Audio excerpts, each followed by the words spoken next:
407 years ago, our fathers brought forth on this continent a new nation, conceived in liberty and dedicated to the proposition that all men are created equal. Now we are engaged in a great civil war, testing whether that nation, or any nation so conceived and so dedicated, can long endure. We are met on a great battlefield of that war.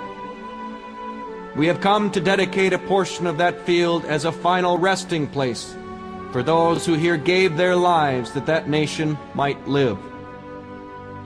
It is altogether fitting and proper that we should do this. But in a larger sense, we cannot dedicate, we cannot consecrate, we cannot hallow this ground.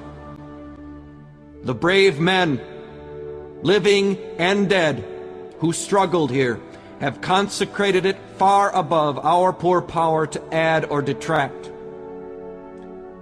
The world will little note nor long remember what we say here, but it can never forget what they did here.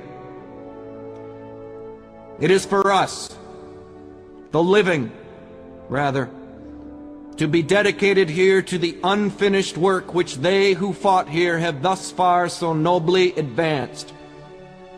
It is rather for us to be here, dedicated to the great task remaining before us, that from these honored dead we take increased devotion to that cause for which they gave the last full measure of devotion.